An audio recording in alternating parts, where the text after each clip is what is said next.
Muito bem, pessoal, retomando aqui, vamos para o artigo 300 agora, estamos falando aqui da falsidade documental nos crimes contra a fé pública. Dá uma olhada aí na tela, artigo 300, falso reconhecimento de firma ou letra. Reconhecer como verdadeira no exercício de função pública, crime próprio, firma ou letra que o não seja. Pena, reclusão de 1 a 5 anos e multa se o documento é público e 1 a 3 anos se o documento é particular. Sem esquecer aqui, em todos os casos haverá multa também. Pessoal, esse daqui é aquele caso em que você celebra um contrato particular com outra pessoa, assina naquele contrato, ou pode ser até num documento público, leva perante um tabelião para ele autenticar a sua assinatura e ele atesta como falsa.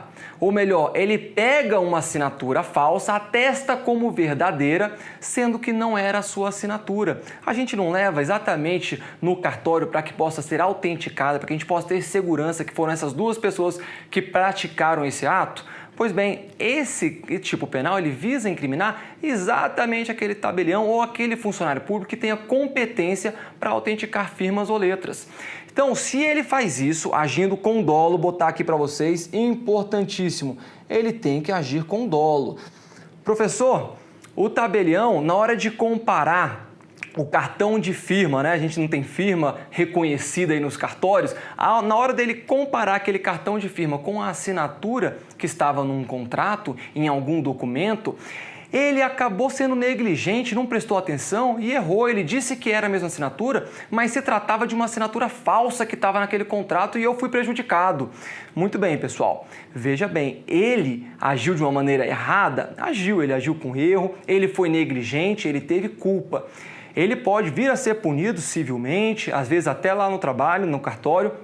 Entretanto, penalmente, ele não será punido. Por quê? Porque esse crime só pune na modalidade dolosa. Não há que se falar na modalidade culposa. Beleza? Pessoal, muita atenção. E se o perito, vamos trazer agora aqui o perito da polícia, está lá investigando, eles estão investigando um crime e a gente vai fazer agora o exame grafotécnico. Lembra do exame grafotécnico? Eu pego aqui uma carta, um manuscrito, comparo com a letra da pessoa e o perito ele é capaz de dizer exatamente se aquela letra é daquela pessoa que fez a contraprova. Ele consegue ver a identificação de todo mundo que escreveu. Os peritos são craques nisso daí. E aí ele vai e comete esse erro. Se ele cometeu um erro, não há crime. Mas, professor, e se ele agiu de maneira dolosa, vai incidir aqui no artigo 300? Não, pessoal. Por quê? Porque se for um perito fazendo o exame grafotécnico, que a gente até poderia dizer que ele reconheceu falsamente aqui no caso da letra da pessoa, mas o perito no exame grafotécnico tem um crime específico, que é o artigo 342, falsa perícia. Então ele vai responder lá pela falsa perícia se ele agiu dolosamente de maneira a atrapalhar esse exame grafotécnico ou fazer da maneira errada, reconhecer como verdadeiro uma letra que é falsa ou que pertence a outra pessoa. Beleza? Pessoal, esse crime aqui, crime formal, admite tentativa, tudo aí bem parecido com os demais crimes que a gente tem visto. Sujeito passivo. Professor, quem foi prejudicado aqui no caso de um contrato que foi reconhecido, minha assinatura, sendo que não era, foi eu mesmo. Não interessa, crime contra a fé pública. O sujeito passivo primordial é o Estado. Você está aqui, secundariamente, a pessoa física ou a pessoa jurídica. Beleza? Uma situação que é importante a gente relembrar aqui nesse crime do artigo 300. Veja só, se é o próprio falsificador que submete uma assinatura para ser apreciada, para ser atestada pelo tabelião. E o tabelião sabe que é um documento falso, sabe que lá tem uma assinatura falsa. O falsificador vai responder pela falsificação documental lá do artigo 297, se for documento público, 298, se for documento particular. E o tabelião, aquele que reconhece como verdadeiro uma assinatura falsa, responde aqui pelo artigo 300. Olha só a situaçãozinha diferente. Imagine agora que um terceiro que não fez a falsificação, mas tem conhecimento que aquele documento é falso, submete para a autenticação de um funcionário público que tem competência para fazer esse reconhecimento da firma ou da letra. E esse tabelião, esse funcionário público, também tem o conhecimento que se trata de um documento falso, de uma assinatura falsa. Veja bem, nesse caso, esse terceiro que não fez a falsificação entrará como partícipe aqui no crime de falso reconhecimento de firma ou letra. Beleza? Bem como, obviamente, o funcionário público. Mas, professor, esse terceiro, ele não é funcionário público. Mesmo assim, ele entra no artigo 300?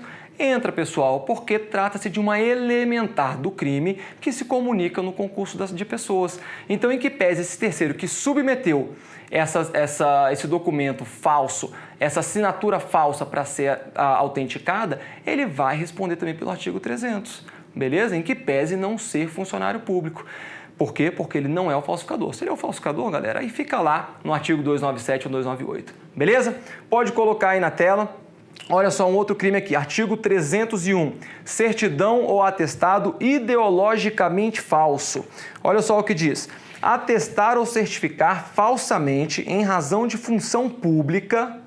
Estamos aqui de novo falando de um crime próprio. Vai ser praticado por quem desempenhe uma função pública. Fato ou circunstância que habilite alguém a obter cargo público, que gere uma isenção de ônus ou de serviço de caráter público ou qualquer outra vantagem. Pena, detenção de 2 meses a 1 ano. Pessoal, muita atenção, crime de menor potencial ofensivo. E olha só, não é qualquer fato ou qualquer circunstância. Tem que ser um fato ou circunstância que habilite alguém a obter um cargo público ou isenção de ônus ou de serviço de caráter público. Aí você vai ver aqui no finalzinho, ou qualquer outra vantagem. Pessoal, isso daqui então é uma interpretação analógica. A gente pode trazer para esse tipo penal outras situações além das 3 que estão descritas aqui no tipo penal. Entretanto, a gente está falando aqui de situações públicas, obter cargo público, ônus ou serviço público. Então, quando a lei fala em qualquer outra vantagem, tem que ser uma vantagem de caráter público. Não é qualquer outra vantagem, significando que poderia haver, por exemplo, uma vantagem patrimonial, algum outro tipo de vantagem. Não, trata-se de uma vantagem de caráter público. Muita atenção nisso daí. Pessoal, outra coisa importante, imagina alguém que é um mesário, tem que estar lá naquele domingão de votações, tem que estar lá. E aí vem uma certidão, um atestado do psicólogo dizendo que ele está muito estressado e que ele não pode participar desse dia de votação. Olha só, bota aí na tela, qual foi o crime praticado aqui? Atestar ou certificar falsamente em razão de função pública, aí tem que ser um psicólogo aqui público, né, para incidir esse crime, psicólogo público, que vai gerar um fato de circunstância com isenção de ônus ou de serviço público, de caráter público. Essa pessoa tinha um dever público de estar lá no dia da votação, ser mesário, ajudar na fiscalização. Ele conseguiu essa isenção por meio de uma certidão falsa obtida junto a um psicólogo público. Muita atenção, tem que ser praticada por quem esteja numa condição pública, de caráter público. Beleza? Professor, e essa pessoa que obteve a certidão, que se beneficiou por esse atestado falso, por essa certidão falsa? Aí vai responder lá pelo artigo 304, que a gente vai ver logo mais. A gente vai falar daqui a pouco. Pode colocar aí na tela. Olha só, parágrafo 1º.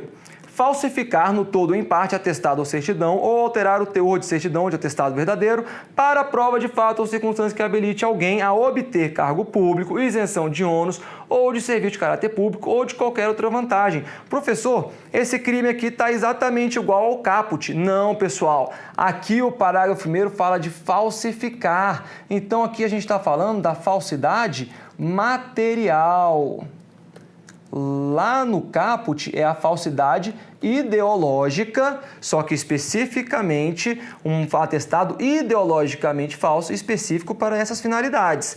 Aqui no parágrafo 1º, a gente tem uma falsidade material, é falsificado o atestado ou a certidão. No resto, é tudo igual. Olha só a pena, detenção de 3 meses a 2 anos ainda é um crime de menor potencial ofensivo. Se o crime é praticado com o fim de lucro, aplica-se, além da pena privativa de liberdade, a de multa. Beleza, pessoal? E aí já fica aí para a gente ver o artigo 302, falsidade de atestado médico. Opa, esse aqui o pessoal já treme nas bases, né? Já começa a pensar aquele dia que você pediu para um amigo para dar um atestado para você não ir trabalhar, para não ir na faculdade, não contar como falta, né? Isso eu já sei aí de muitos casos de pessoas que fizeram isso. Galera, cuidado. Cuidado, aqui vocês vão ver que isso é crime, beleza? Ah, professor, mas isso é um crime para o médico, porque olha só o que diz aqui no tipo penal, dar o médico no exercício da profissão o atestado falso. Eu que usei esse atestado falso não pratiquei crime nenhum. Muito cuidado, artigo 304 do Código Penal, trata do uso de documento falso. Então, se você usou essa certidão médica falsa, atestado médico falso, você incorreu no crime do artigo 304, que a gente vai ver logo mais. Mas o médico incorreu nesse crime aqui do artigo 302. Então, quando fala dar o médico, crime próprio, somente pode ser o médico, pessoal. O dentista pode cometer esse crime? Não. Psicólogo, advogado? Não, não interessa. Somente o médico que pode cometer o crime do artigo 302. Lembrem-se muito bem disso. No exercício da sua profissão, atestado falso. Qual que é a pena? Detenção de 1 mês a 1 ano. E olha o parágrafo único. Se o crime é cometido com o fim de lucro, aplica-se também a multa. Imagina aquele médico que cobra por um atestado falso. Olha, eu dou atestado falso aqui, mais R$50 cada atestado. Vai responder pelo parágrafo único. Ou então que vai te atender no consultório por um valor X, mas fala, olha, eu cobro um pouco mais caro nesse atendimento se eu tiver que dar um atestado falso. Teve aí o objetivo de lucro, vai responder aqui pelo parágrafo único, beleza? E aí aplica também a multa. Lembra, pessoal, sempre que tiver um interesse financeiro, algo do tipo patrimonial, vai ser aplicado ali a multa, beleza? E aí, então, a gente veio aqui, olha só, aplicação do princípio da especialidade. Vamos pegar essa primeira situação. Médico funcionário público, no exercício dessa função, veja bem, a gente estava falando lá no artigo 302 de médico, não precisa ser um funcionário público, beleza? Agora a gente já está falando de um médico funcionário público. No exercício dessa função, fornece atestado falso para que alguém seja habilitado a obter cargo público, isenção de ônus ou de serviço de caráter público, ou qualquer outra vantagem relacionada ao serviço público. Professor, eu lembro disso daqui. Galera, a gente acabou de falar desse crime. Nesse caso, o médico vai praticar o crime do artigo 301, atestado ideologicamente falso. Tá bom? Beleza, é um médico atestando um documento falso, dando um atestado falso? Sim, mas há um crime mais específico para essa conduta descrita aqui no número 1. Então ele responde lá pelo artigo 301 e não pelo artigo 302, em que ele deu um atestado falso, beleza? Olha só a situação 2. Médico funcionário público, mesma situação. Nesse caso, ele solicita ou recebe para si ou para outrem, direta ou indiretamente, ainda que fora da função ou antes de assumi-la, mas em razão dela, vantagem indevida ou aceita promessa de tal vantagem para emitir atestado falso. Ele emite um atestado falso, mas nesse caso aqui ele é funcionário público e solicitou ou recebeu uma quantia em razão dessa função para dar esse atestado, pessoal. Nesse caso, aí ele vai responder pelo artigo 317, a corrupção passiva.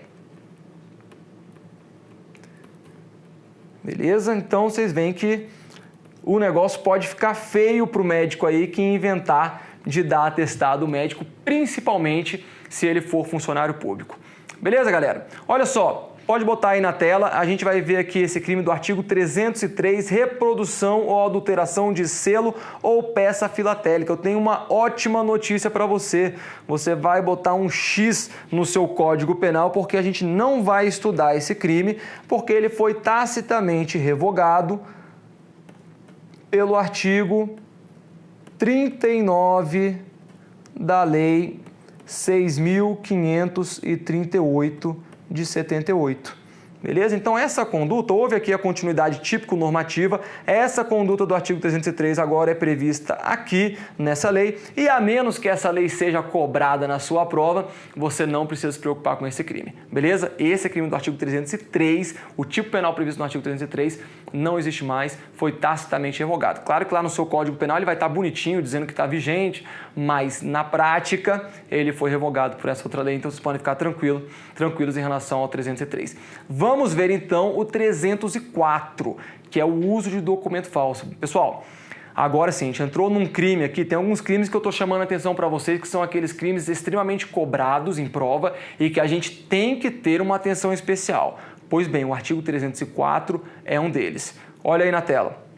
Uso de documento falso. O tipo penal em si é bem tranquilo, é bem simples.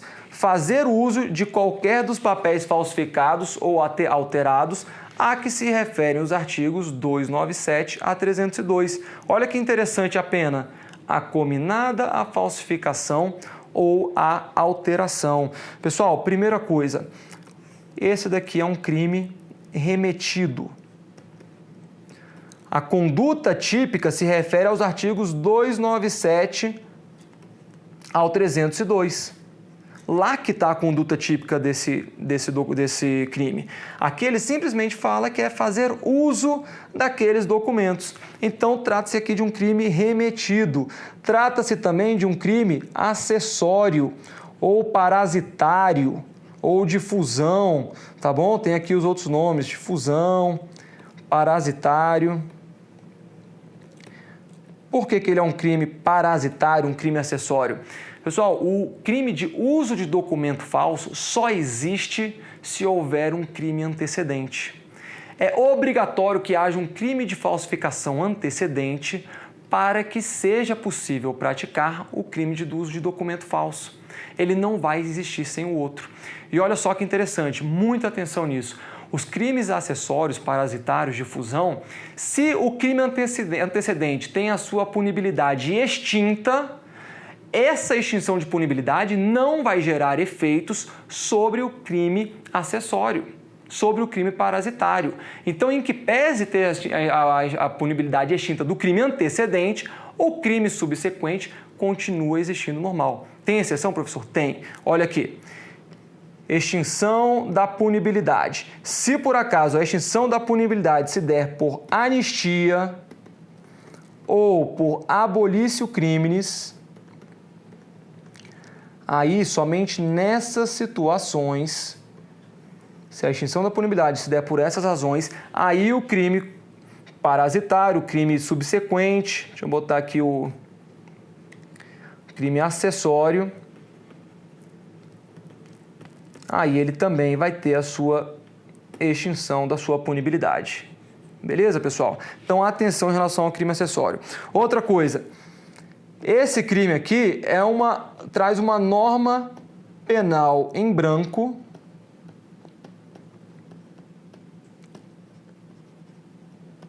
ao avesso.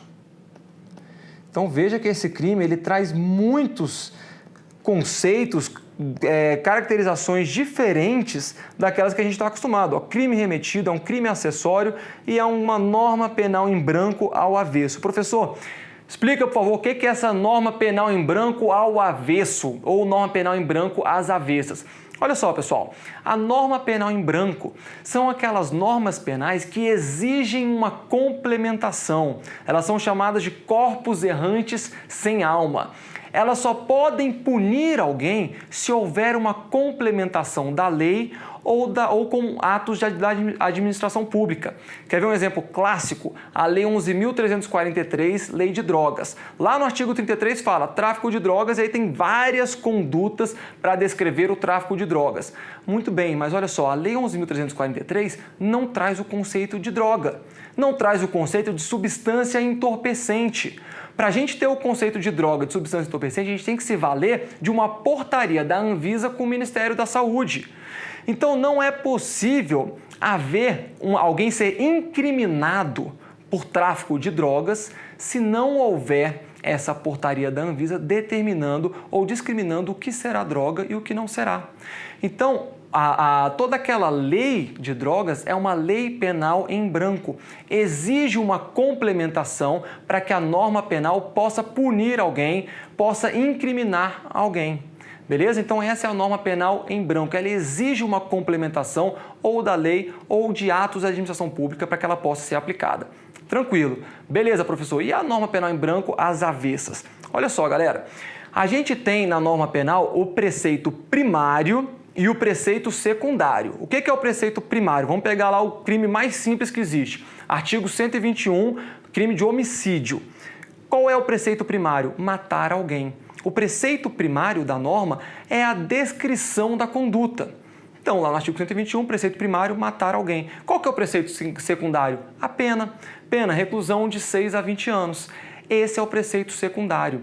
Veja bem, quando a gente falar em norma penal em branco propriamente dita, é o preceito primário que exige uma complementação, como é o caso da lei de drogas, como é o caso lá do Estatuto do Desarmamento, que é para a gente saber quais são as armas que têm calibre restrito e quais não têm calibre restrito. A gente exige uma complementação, tá bom? Esse é o preceito primário que exige uma complementação, será a norma penal em branco. Norma penal em branco às avessas, ou norma penal em branco ao avesso, é quando o preceito secundário exige uma complementação. Olha só aqui o artigo 304. Olha só o preceito secundário aqui do artigo 304.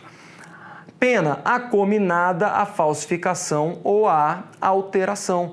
Então a gente tem uma norma penal em branco ao avesso, porque a gente precisa da complementação dos demais artigos de lei para que a gente saiba qual será a pena cominada aqui no uso de documento falso. Então, se o sujeito pratica o uso de um documento público falso, se ele pratica o uso de um documento público falso, ele vai responder pela pena lá da falsificação de documento público, que é a pena de 2 a 6 anos. Mas vamos supor que ele use um documento particular falso. Aí ele vai responder pela pena da falsificação de documento particular, do artigo 298, 1 a 5 anos. Beleza, pessoal? Então, muita atenção nesse artigo 304, porque ele traz várias características distintas dos demais crimes aí que a gente está acostumado a ver, tá bom? Mas ele continua sendo um crime formal, a exemplo dos que a gente já viu. A tentativa,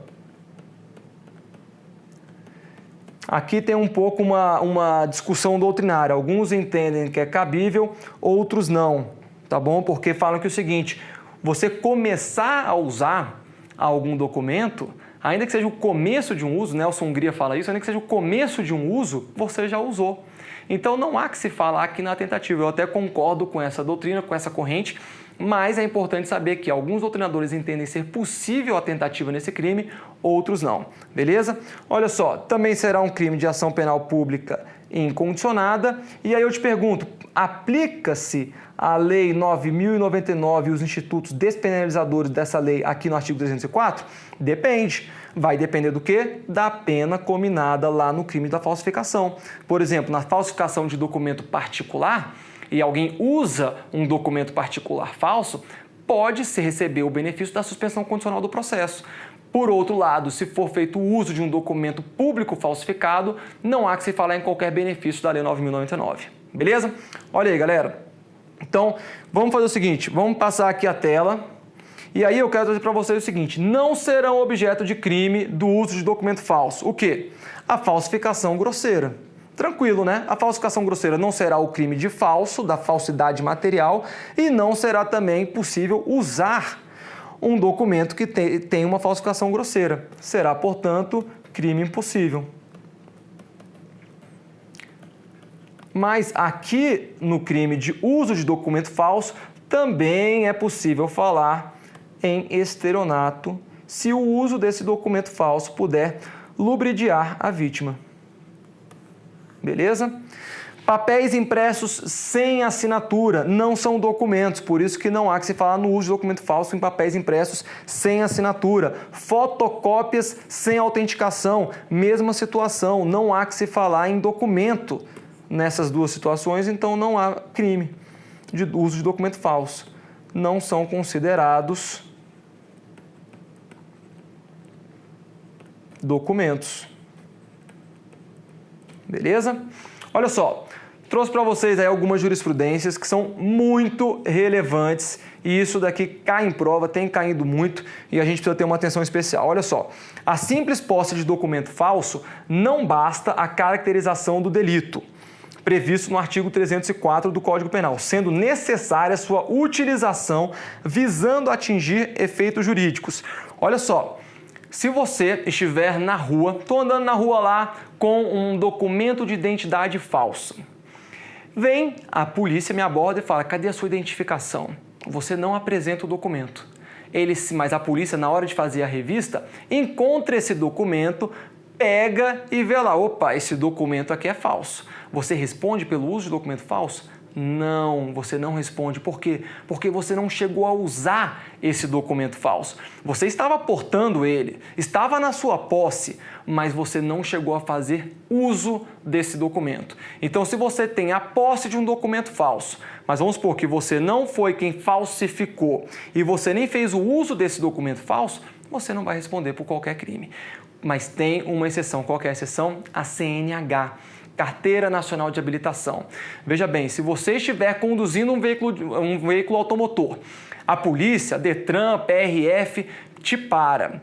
E você, mesmo não apresentando essa CNH falsa, essa CNH é encontrada com você e ela é falsa, meu amigo, você vai responder pelo uso de documento falso. Professor, por que tem essa exceção especificamente em relação à CNH? Bota aí na tela. Por causa do artigo 159, parágrafo 1º do CTB. É obrigatório o porte da permissão para dirigir ou da Carteira Nacional de Habilitação quando o condutor estiver à direção do veículo. Então, se você está dirigindo um veículo, é obrigatório que você porte a CNH. Então, o fato de você portar essa CNH, você já está fazendo uso dela. Entendeu o raciocínio? Então, se for uma CNH e você estiver conduzindo um veículo automotor, ainda que você não apresente, está aqui a minha CNH falsa, se ela for encontrada com você, você responderá aí pelo artigo 304, uso de documento falso. Olha aqui a segunda jurisprudência. Segundo a jurisprudência do STJ, é irrelevante para a caracterização do crime de uso de documento falso que o agente use o documento por exigência da autoridade policial. Pessoal, o uso de documento falso não precisa ser espontâneo. Isso daqui foi uma tese da defesa dizendo o seguinte, olha, o meu cliente ele apresentou o documento falso, ele fez uso daquele documento falso, mas só porque a polícia pediu para ele para apresentar a sua identificação. Ele não ia apresentar espontaneamente, ele não queria fazer isso, mas a polícia exigiu dele que ele apresentasse a sua identificação e aí ele teve que apresentar o documento falso que ele tinha. Né, pessoal? Isso daí obviamente não colou e o STJ deixou bem claro, não importa se foi espontâneo o uso dessa documentação, desse documento falso ou não. O simples fato de ter utilizado, ainda que após a solicitação da polícia ou de qualquer autoridade pública, vai caracterizar o uso de documento falso, beleza? Olha aí na tela, vamos passar aqui, temos mais jurisprudências bem importantes. O fato de o paciente ter apresentado à polícia identidade com sua foto e assinatura, porém com impressão digital de outrem, ou seja, um documento falso, né, pessoal? Aqui, opa, é um documento falso, só para a gente deixar claro. Configura o crime do artigo 304. E aqui que está o mais importante. Não cabe cogitar de que a atribuição de identidade falsa para esconder antecedentes criminais consubstancia a autodefesa. Mais uma tese que foi utilizada aqui pela defesa, dizendo o seguinte, olha, o meu cliente ele apresentou um documento falso, mas ele apresentou aquele documento falso porque ele estava com um mandado de prisão em aberto. E se ele mostrasse, se ele falasse que era ele próprio, se ele apresentasse um documento verdadeiro ou deixasse de apresentar aquele documento falso, ele seria preso. Então ele só fez isso porque ele estava exercendo a sua autodefesa. E aí vem a jurisprudência e fala, nananina, não interessa. A autodefesa é um direito individual, mas reconhece limites. Não existe um direito individual absoluto.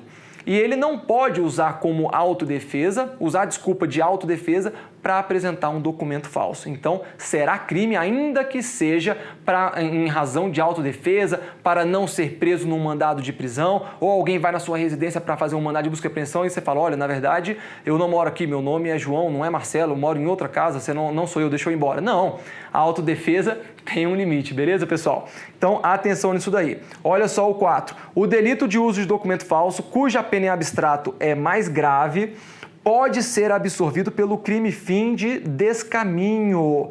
Galera, descaminho tem pena de 1 a 4 anos. É um crime contra a administração pública, artigo 364 do Código Penal. Com menor pena comparativamente combinada, desde que etapa preparatória ou executória deste, onde se exaure sua potencialidade lesiva. Vocês vão lembrar lá, obviamente, da súmula 17, que o falso será absorvido pelo estelionato. Vem agora o STJ e fala o seguinte, olha, o falso será absorvido pelo crime de descaminho. Se a finalidade do agente era praticar descaminho e ele usa a falsidade documental para tanto, essa falsidade documental restará absorvida pelo crime de descaminho. Ou seja, é aquela mesma lógica que a gente viu na súmula 17 do STJ, em que o falso será absorvido pelo crime de estelionato em razão do princípio da consunção. Beleza, pessoal? O crime meio é absorvido pelo crime fim. O crime fim, ou melhor dizer, o crime fim absorve o crime meio. E aqui a súmula 17 que eu acabei de falar com vocês, quando o falso exaure no estelionato, sem mais potencialidade lesiva, é por este absorvido. Pessoal, esse falso aqui que a gente vem falando tanto, ele pode ser tanto a falsidade material, quanto a falsidade ideológica, quanto o uso de documento falso. Beleza? Então, muita atenção aí nessa jurisprudência que eu trouxe para vocês, são bem relevantes e podem ser objeto de prova. Mais alguns pontos relevantes que eu quero trazer. Falsificação ou alteração de documento e posterior uso pelo mesmo agente. É aquela situação em que o sujeito falsifica um documento e posteriormente ele próprio faz uso. A gente já falou sobre isso aqui algumas vezes. Ele responde somente pela falsificação, tá bom? Novamente se aplica aqui o princípio da consunção. O falso é mero exaurimento da falsificação. Quem falsifica vai querer usar de alguma maneira, Ou então vai querer vender, vai querer obter algum tipo de vantagem. No caso dele falsificar e posteriormente vier a usar, ele responde somente pela falsificação, não responde aqui pelo artigo 304. Beleza? Então, essa aqui está vista. Número 2, uso de documento falso e concurso de crimes. Pessoal, imagine que, vou botar aqui a situação, 2 ou mais documentos falsos no mesmo contexto fático. Vamos supor que o sujeito está indo lá numa empresa de telefônica para adquirir internet, colocar a internet na sua casa, mas o nome dele está totalmente sujo no Serasa, no SPC. O que ele faz? Leva CPF falso, leva identidade falsa, CNH falsa para dizer que é outra pessoa. Veja bem, em que pese ele ter usado vários documentos falsos, esse uso de vários documentos se deu no mesmo contexto fático. Ele responde então por crime único, somente um crime de uso de documento falso, tá bom? Por quê? Porque foi no mesmo contexto. Olha a outra situação. Um ou mais documentos falsos em contextos distintos.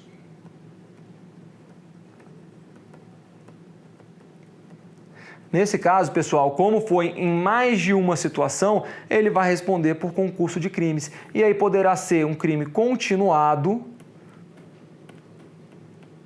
ou ele vai responder pelo concurso material. Aí vai depender, obviamente, da análise dos fatos para ver se cabe o benefício do crime continuado, artigo 71 do Código Penal, ou se a gente vai aplicar o concurso material de crimes, e aí é o artigo 69 do Código Penal. Beleza, pessoal? Com isso a gente finaliza aqui o uso, só que a gente tem mais um detalhezinho aqui que a gente precisa ver. Olha só, as súmulas relacionadas à competência para o processo de julgamento do crime de uso de documento falso. Já ia me esquecendo dessa última tela. Olha só, eu trouxe para vocês aqui algumas súmulas relacionadas à competência do processo de julgamento do crime de uso de documento falso. Entretanto, a gente não está aqui na matéria de processo penal, isso daqui é referente a processo penal. Então eu trouxe para conhecimento de vocês, mas depois analisem essas súmulas para que vocês levem lá o conhecimento para processo penal, mas a gente não vai ver detalhadamente cada uma delas. Quero chamar a atenção somente aqui para a súmula 200. Por quê? Porque o crime de uso de documento falso, em regra, terá competência da Justiça Estadual, mas a súmula 200 deixa bem claro que pode ser da Justiça Federal, inclusive no caso em que o passaporte é falsificado. Lembre-se, quem tem a atribuição de gerar o passaporte, entregar o passaporte, a Polícia Federal, que está vinculada à União. Então afeta, sim, um bem, um interesse da União quando o passaporte é falsificado. Nesse caso, será a competência da Justiça Federal. Beleza? Pessoal, com isso a gente encerra aqui o uso de documento falso. E para a gente encerrar logo aí o capítulo 3 de falsidade documental, vamos ver aqui o último crime, artigo 305, supressão de documento. Destruir, suprimir ou ocultar, 3 verbos aqui que podem ser praticados. Em benefício próprio ou de outrem, ou em prejuízo alheio, documento público ou particular verdadeiro de que não podia dispor. Vamos falar sobre isso aqui que é bem importante. Pena, reclusão de 2 a 6 anos e multa se o documento é público e reclusão de 1 a 5 anos e multa se o documento é particular.